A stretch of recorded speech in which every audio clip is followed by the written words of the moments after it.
So some time goes by after the appointments and after being prescribed all the medications that I was just taking. I had learned to just take them every month just so I could function, so I could make it through this monstrous menstrual cycles that would come for me every month. I learned how to be prepared. I learned how to get all these supplies together for the end of the world, as I call it, that was coming every month. And again, I had just accepted this is just what my life is. I know how to prepare for it. I felt like I was strong. So I just, did what I had to do.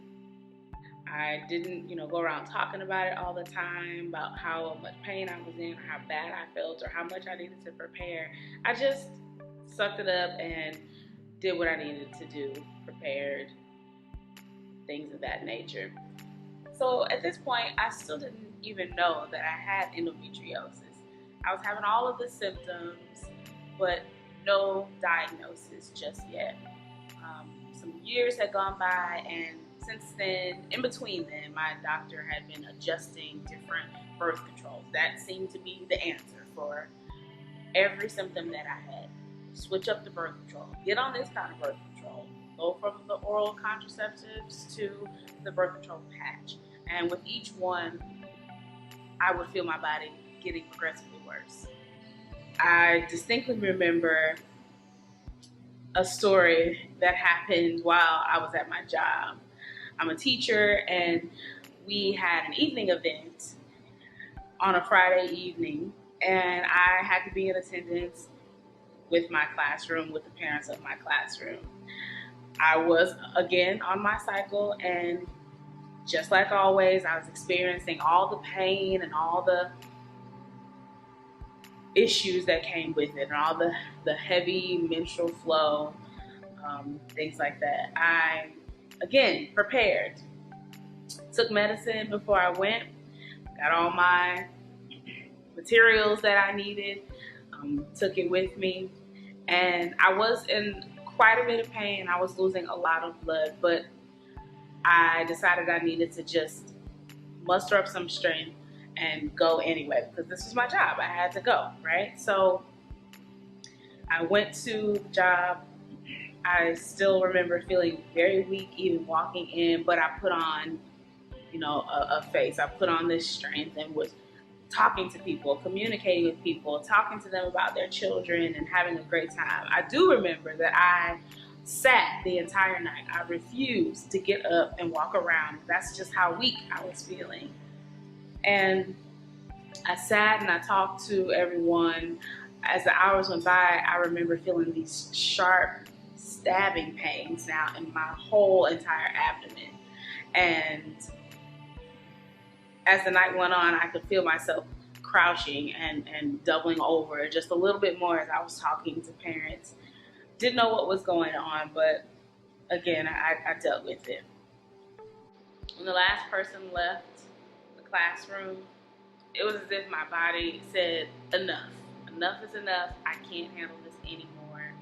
And this last surge of pain came through my abdomen, my body, and I fell to the floor of my classroom. And I fell in the fetal position, and I just grabbed my stomach, and again, I just started crying, just bawling my eyes out, because I was just in excruciating pain, and I didn't know what was going on. I couldn't move. I felt helpless, and no one was in the room with me.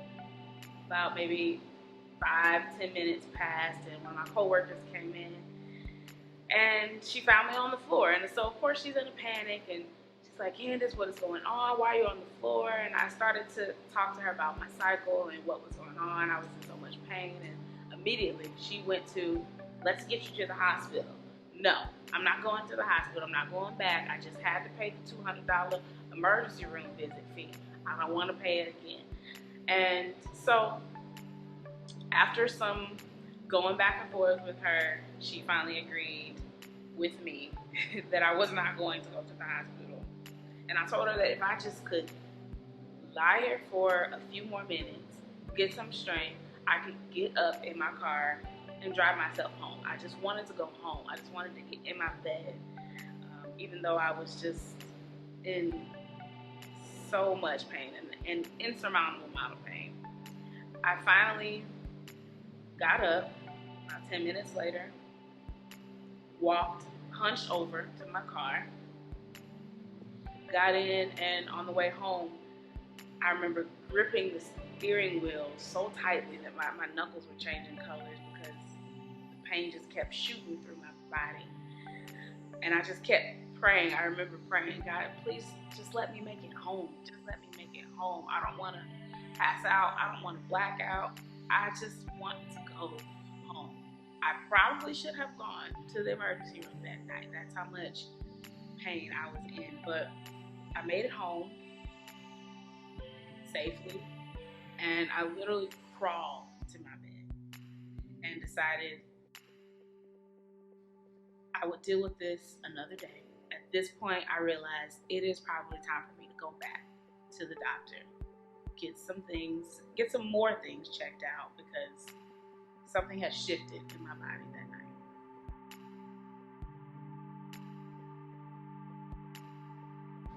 I was surviving. I was just accepting that this is where I was, this is what was happening in my body, and I was stuck there.